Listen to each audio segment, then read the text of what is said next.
You know the face you make when you're trying to focus really hard and you're like, or yeah, or that one. Yeah, that's the face I kept seeing at a convention this weekend I was teaching at. And here's the thing. Nobody wants to see it. Not your teachers, not the judges, not your boss, not the audience, and not your future college interviewer. That face, while we know it's our focus face, it tells the person on the other side that we're uninterested or we're bored, even if you're not. Hello there, and welcome back to Dance Colleges and Careers. I'm your host, Brittany, and this is the show where we talk about all things dance, colleges, and careers. That's right. I was just working at this convention, which I absolutely love. I got to teach musical theater, which is my favorite style to teach. In case you're wondering, what are your favorite styles? I love to teach musical theater, stylized jazz, and those are my top two. But I also love teaching ballet at conventions because I love to teach people how to love ballet and tap. Yeah, that's what I love. Okay, so I was teaching at this convention, and while it was musical theater, I'm trying to get them to learn how to tell the story, to use their face, even there in class, which I know is really difficult, not going to happen all of a sudden, but it's a little bit easier to get kids to do that in a convention setting than in the actual classroom. You know, when we're at the convention, we are trying to stand out. We have our competitive selves forward. We are not just standing out in our classroom, but among all these other studios. And we're trying to, make an impact on on these new teachers coming in to teach us. At our regular studio, we might care about it. We might want to do it, but we're in our regular day habits. So it's a lot harder to make a change with our regular at-home teacher because we're like, oh, they know us. They know we'll put it on when we go to the stage.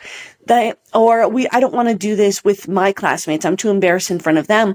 But when it comes to being in front of a whole bigger pool of people, you might be more willing. You might be more willing to take a chance. And that's what I was seeing this weekend. So one of the messages I tried to push forward is that we have to start using our face right away. And this is what we talk about in the Fame Academy. But I know it's so much easier said than done. So we're just going to really hone in and talk about why it's important today. Okay? Because think about it. What is your focus face? What is that face you do when you're learning? A lot of times, for most of us, we put a lot of tension into the mouth, into the jaw, and into the eyes. So it's rather than, engaging with our music at all, or with our teacher or those around us, we are internal, thinking about making improvements.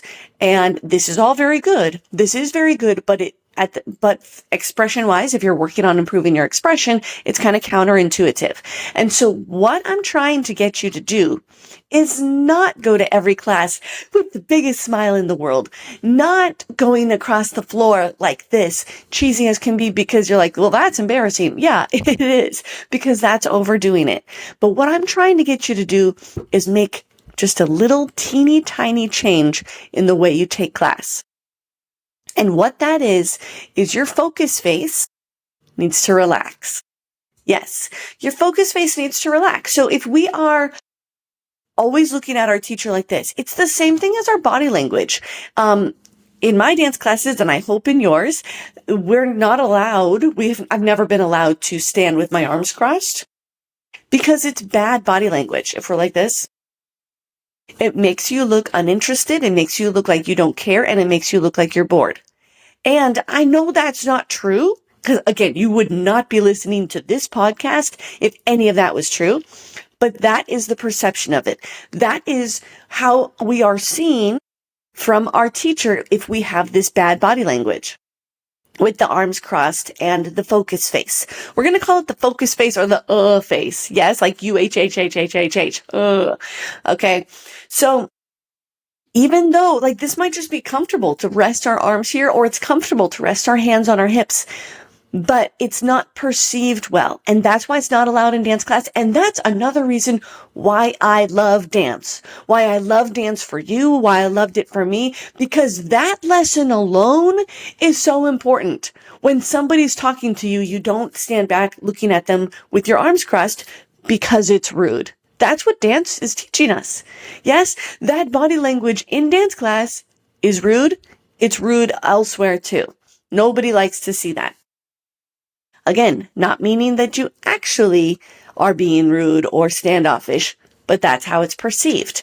So when we are in class and we're always using that focus face, your teachers are looking to get energy back from you. They are. We are. I promise we are.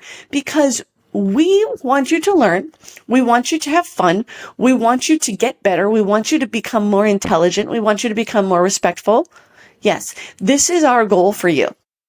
So if we are giving you class and we say, do you guys understand that? And you're like this with a blank stare.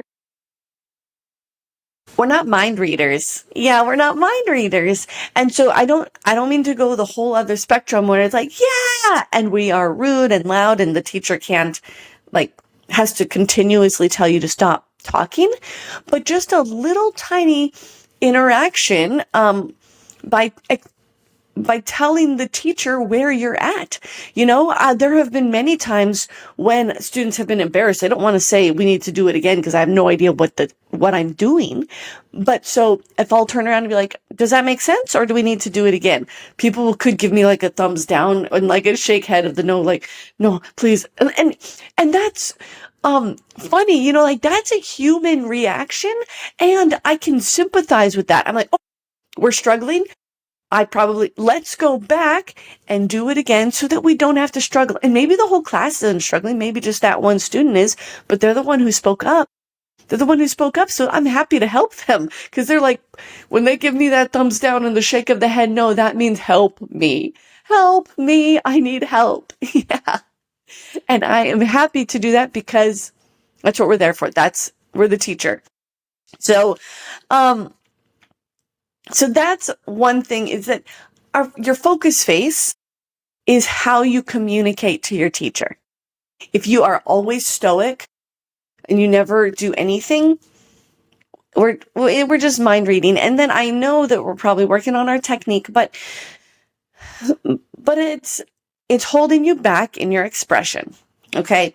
So the goal is for you to just make a tiny switch. If we're always like this with a straight face, just try to switch it up a little bit.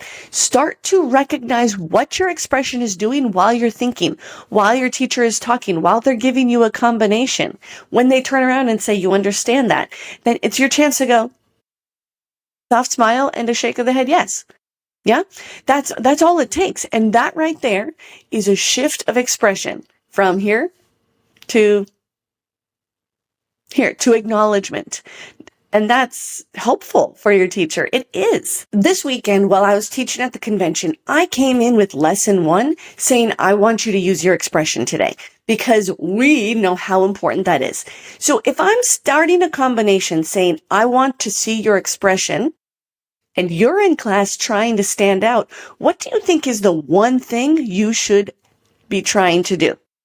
The one thing I asked for, expression. Every teacher is going to give you dance steps. Every teacher is going to give you like a new combination. That's what they were doing all day, going from combination to combination. And each teacher asks for something a little bit different. What I wanted was expression. So the way to stand out immediately is to take that, what the teacher says, and actually do it. Yes. So you can understand why it can be frustrating as a teacher if I'm literally giving you the answers, right? It's like I'm a teacher in school and I'm setting down the answer sheet right next to you and you still go, what's the answer for number 1? No, I set the answer sheet right there in front of you. I said, I need to see expression today. I'm trying to help you become storytellers, become actors, because I was there teaching musical theater. We really go into depth about, do we only use our expression in musical theater, or you just came from lyrical class, were you using it then too? They were using it then too, and they were feeling it and loving it because, let's be real, it's so fun to show that like soft emotional side when we're doing lyrical, right? And so I could see the class loving that expression. And And I almost think that we get in our heads when we come to musical theater because we're like, oh, only those people are good at expression. So they're going to do that and I'm just going to pick up the combination. But that's not how it is. That's not how it is at all. If you can do expression in lyrical, you can do expression in musical theater. And like I said, I gave you the answers. I said, I want to see expression. That's first and foremost what I want to see. That's what's going to make you stand out. And then also that'll make you stand out in every class. It really will. That is what I put out there and what I want to see. But everybody wants to have a human connection.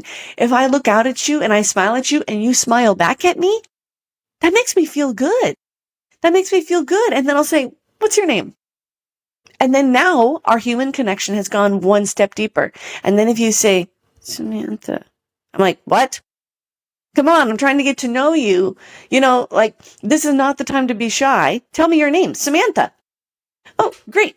Now I can remember that. I can't remember Samantha. I can't remember it if you're not willing to step up and say your name, if you're not willing to take this human connection to the next level, right? So first we smile. Then I say, what's your name? And you have to say your name not loud and proud every single time because you want to be remembered, right? Do you want to be remembered as redhead girl? Sometimes, I mean, hey, whatever identity works, but it's even better if they remember your name. I was working on this convention and I'll go back and I'll be at these competitions throughout the season. And if I see somebody whose name I know, I'll be like, Samantha, oh, it's so good to see you. What number are you? I can't wait to see your solo. Like, how great is that? This masterclass teacher who taught me in October now wants to see my solo that I've been working on all year. And you know what? Oh, I should think about what did she really want me to do in my class? Use my expression, use my storytelling, tell a story because she said it was really important. And hey, she works here, so maybe she knows what she's talking about. Yeah. That's where we want to get to. That's where we want to be. So that when I see you in the spring, that's when I can go, yes, you did it. That's great. That's exactly what I'm looking for. That's exactly what the judges are looking for. Believe me, I've been a judge for at least 12 years and we take all of our breaks together. We all visit and chat. And this thing that will surprise you is that all judges basically want to see the same things. They do. Every once in a while, there'll be a wild card who just prefers one thing over something different. But the majority of judges are looking for the same thing. They're looking for clean technique, good memory, to be entertained, storytelling. They're looking for the total package. Yep, that's being real. I know it's tricky. It's hard. We're working on getting there.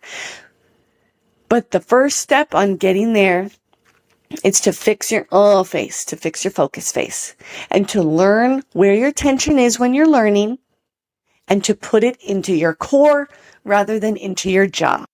So replace the face or the focus face with purpose. Let your expression say, I'm here, I'm confident, and I care. And if you're giving that to your teacher, they're going to give that back to you and more. So if you're looking to get ahead in anything, dance, school, business, relationships, your family, with your parents, it starts with being intentional with what your face says. People respond to energy, not just effort. So you can be working your hardest, but if your face looks checked out, opportunities might just pass you by. So this week, practice awareness, practice that face, practice the body language, practice awareness in what our focus face is doing. Replace it with a choice, a breath, a soft smile, a nod of the chin, smell of the flower, a look of focus that still says, I'm in it. Because your facials are your first impression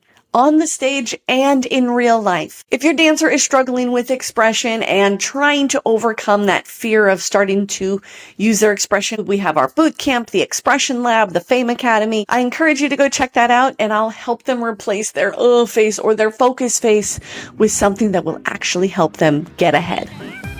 Thanks so much for joining me today on Dance Colleges and Careers. If you stuck around, I have a free gift for you on my website. So go to BrittanyNoltzmeyer.com/80. That's just 80, the number of this episode, and you can find your bonus there. So thank you so much for being here. Until I see you next time, be brave, tell your story, and own the stage.